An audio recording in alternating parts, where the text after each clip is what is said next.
Sunshine, and this is the Salt Lake Tribune Daily Buzz, a video series where we bring you the important story of the day.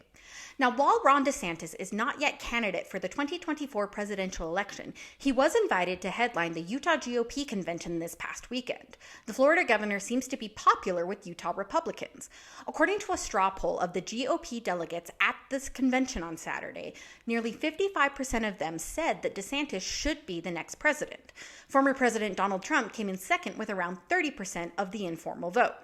Now, between that straw poll, standing ovations at the convention, and even a hug from Senator Mike Lee, it appears that the Utah GOP is ready to embrace DeSantis. So here are 5 takeaways from his keynote address. Number 1, during his nearly 50-minute speech, DeSantis promoted Florida's new abortion restrictions to the cheers of Utah GOP delegates. Now, just over a week before addressing the convention, he signed legislation establishing a 6-week abortion ban in Florida. Though the bill is signed, it only goes into effect if the state's current 15-week ban is upheld by Florida's Supreme Court, according to the Associated Press. Now, Utah's own near-total abortion ban is still on hold due to pending litigation, while an 18-week abortion ban remains in effect.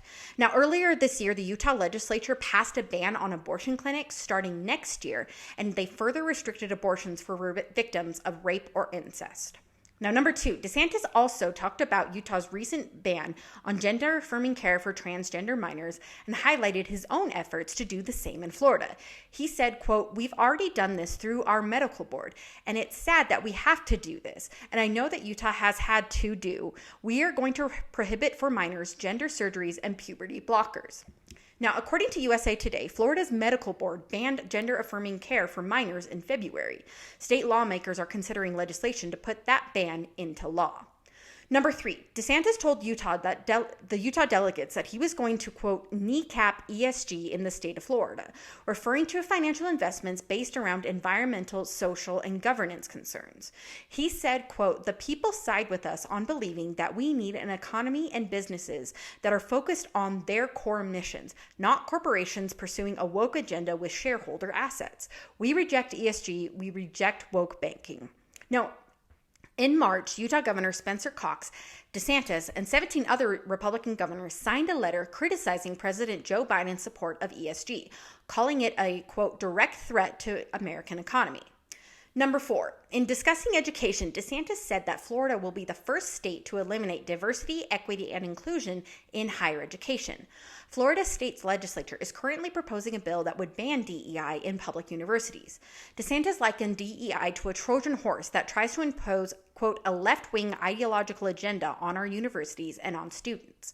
He said that the way DEI is practiced is really, quote, discrimination, exclusion, and indoctrination, and that has no part in our public system. Now, earlier this year, an effort was made to eliminate diversity, equity, and inclusion in Utah's public universities. It was eventually shelved after the sponsor deemed it to be too harsh.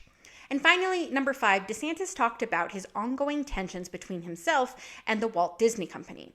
Now, the first clash happened back in 2022 when the entertainment company spoke out against Florida's Don't Say Gay bill. Recently, the governor has tried to take over the special tax district, which houses Disney's theme park in Orlando, a move he celebrated in his speech to the Utah GOP. He said, quote, "We are not going to allow massive corporate welfare, period, but especially for a company that is going down the road of having gender ideology in elementary schools." Now, DeSantis recently expanded the Don't Say Gay legislation to ban classroom instruction on sexual orientation and gender identity in all grades. Now, we want to hear from you guys. What do you think about Ron DeSantis speaking at the Utah GOP convention? Do you think that he has a chance to become the next nominee for the Republican Party for the presidential campaign? What do you think about a governor from Florida coming and speaking at the Utah GOP convention? You can comment below, or you can tweet us at SLTrib. Thank you guys for watching. We really do appreciate it. If you want all of our Daily Buzz videos or any of the videos that the Salt Lake Tribune produces as soon as they are live, be sure that you're subscribed. You can also follow us on social media, including TikTok, Instagram, and Twitter at SLTrib. Thanks.